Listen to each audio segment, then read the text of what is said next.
Years later, I went to Oklahoma and got my nursing degree, and I was ministering in some of the streets and ghettos in Oklahoma City. We're working with heroin addicts, bringing them home like lost puppies. And I found that many in addictions are connected to the occult. So I learned a lot about spiritual warfare, had to see these kids set free.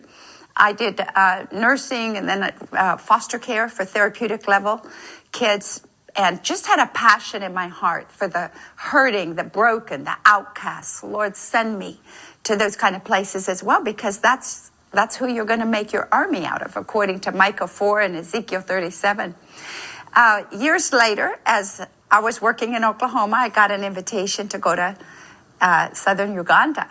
Now, people think of Uganda from Idi Amin's days, but this is fast forward into a new war in northern Uganda, which is everything north of the Nile River. Joseph Kony started an LRA warfare, which means Lord's Resistant Army. And he was demonic dictator extreme. Human sacrifices every day. He abducted 50,000 plus children, turned them into child soldiers. He maimed and executed and massacred people. We were losing 1,000 people a day north of the Nile from ambushes, from starvation, from disease, from massacres. That's a high number. Missions had evacuated because it wasn't safe anymore. They had lost people. So that was going on in the north, but I was invited to come to the south and teach on this Bible school and run the campus for a full year. And so that was a campus crusade startup. So I went over there and I learned from the students from 5 East African countries represented on campus about their nations and about the need. But the thing that pulled my heart and gripped me was this war in the north. Of Uganda, same country I was in. And so when the students came to me weeping, please, will you come? And I said, why me? And they said, because no one else wants to go. And I said, oh, Lord, that's the answer to the prayer I prayed. Send me where no one wants to go. So when I said yes to that, I thought, well, I need a mission organization to cover me, and I got to raise support and all that kind of thing. So I took a break, went back to the States, and mission organizations would just hang up on me saying, come home in a body bag, pay to send you and have your blood on our hands. Are you kidding? No way. And just hang up. That was it. And so my little country church, the pastor said, we'll send you. We'll pray over you and just send them like they did in the book of Acts. And 2 widows said they'd support me if I could figure out how to get money up there and so forth. So as I went, the U.S. Embassy said, that's off limits. And I said, well, there's 1,000 a day dying. And I can't find, and I actually told him this. I said, I can't find in the book of Acts where they ran away from danger. I said, whether you believe it or not, I said, God sends his people into the heart of danger to rescue the hurting and the broken. And I said, I am going.